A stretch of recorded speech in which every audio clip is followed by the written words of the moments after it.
Welcome again to Youth Alert Program. In this unit, we're going to talk about self-defense. You know, here at Youth Alert, we do not believe in violence, bullying, and abuse. We believe it is the root cause, the number one problem of all human unhappiness, violence, but that it's the head of the snake. But there is one case where we believe that violence is necessary and in fact mandatory, and that is in self-defense. You are a unique individual. You are one of a kind. There will never be another individual like you ever, and you must survive. It is all youth's job to survive their youth, and in the rare case of having to do violence, you must do it. You know, but it's got to be the real deal. Everybody says the violence is justified. We heard it before. If I do it, it's justified. Unfortunately, that's not how it works. It is not up to the perpetrator to decide if it was justified. It is not up to the victim. It is going to be up to all of us to decide whether violence was truly justified, whether it was truly self-defense. And you kids are shocked when we have a jury and we go through some scenarios, how rare and how hard it is to prove that violence was justified and it was self-defense.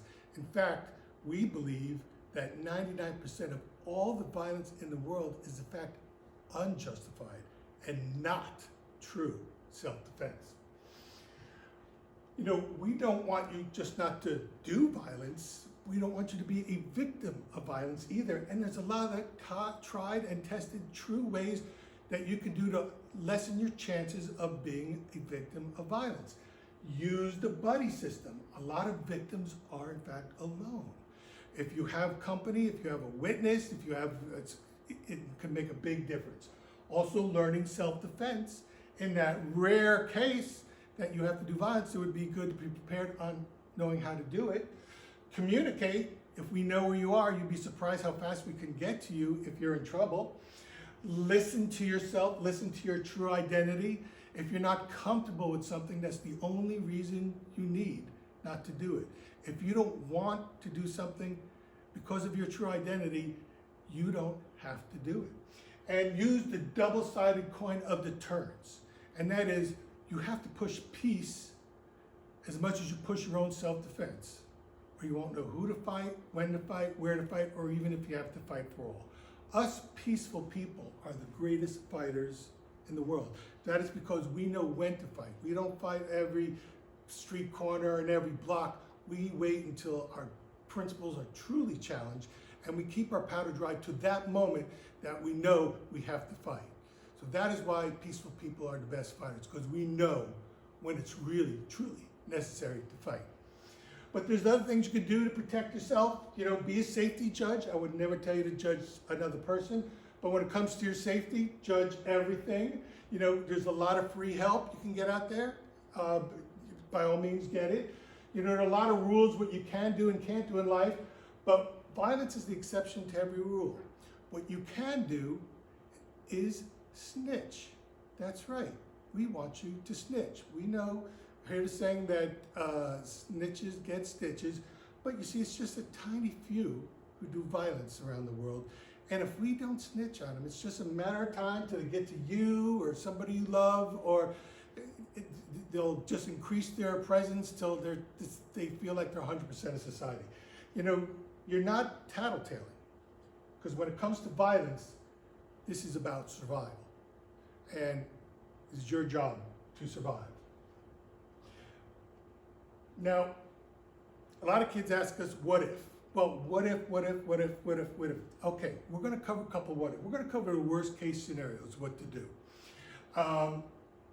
And that is, you are confronted with violence. There's a step, there's a pathway to get out of the violence. And you sort of have to do it in an order. It's called de-escalation. You have to de-escalate the situation, and it works. For example, you are now threatened with violence. The first thing you want to do is leave. Walk away. If necessary, run away. If necessary, run fast. Be ready to run. That is your first plan of action. Your job is to survive. This is about survival. If you're threatened with violence, run. Number two, Okay, let's say, what if you can't run? Make some noise. You know, violent people and violence has an Achilles heels. They don't want to get caught. They want to stay in the dark, in the dungeon, in the basement, where they can keep doing the violence forever. So when you shine a light on violent people, it stops it. So you want to shine a light on violence. You want to yell. You want to make a scene. Call attention to yourself. Yell fire. I heard when people yell fire, people come running the fastest. But if you cannot run, cannot get away, make some noise. Okay, what if that doesn't work? What if you can't run and you can't make some noise? You got to learn how to stand your ground correctly. You have to stay in control. You have to stand tall, but say or do little. You know, state your position clearly and, you know, try to move away carefully or make some noise, get back. But do not escalate the situation with words and actions. Do as little as possible. You are in trouble. So you don't want to do anything to aggravate the situation. Do nothing, say little, stand your ground correctly, and hopefully you can get back to plan B and plan A. Okay, what if all this doesn't work? You can't run away, you can't make noise, and standing your ground correctly isn't helping. Well, then you got to defend yourself. You got to learn how to fight. You got to learn how to disable your, you know, violence up close and personal. You got to protect your body, but don't overdo it. You can't overdo anything. Like if you overdo it, they're going to say, "Oh, he was just looking for a fight," and you'll both get in trouble, even though you were the victim. You have to protect yourself, save your attacker, but do not overdo it. Then you have to be a champion for justice. It's really hard for kids to understand, but you know, justice ends a thread of violence where revenge just keeps going and going and going and going. You know, and again, we're talking about repeat offenders. You have to file a police report. You know, it protects you, it protects society. You know, justice is a peace accelerator, but justice takes time. It's not quick like revenge. It takes time, but it is thorough and it works more often than not.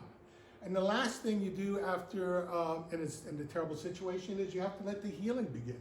The power of humans and the healing power of our body is amazing. You know, all parts, you know, we can't live in the past. You know, your identity's strong enough to overcome anything, and you can learn to heal. And time can heal all wounds. And again, not overdoing it. He who fights with monsters should be careful. He should not become a monster himself. You are the victim. You don't want to become the monster. Now, I'm going to tell you the one thing you should not do in a bad situation.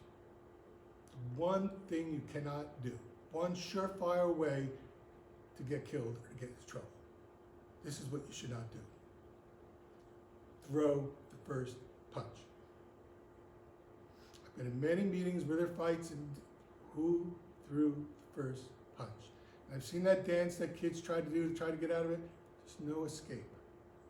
When you throw the first punch, and everything becomes self-defense, everything else becomes justified, you are on an island of your own. If you want to go to the graveyard, they're all filled with people who threw the first punch.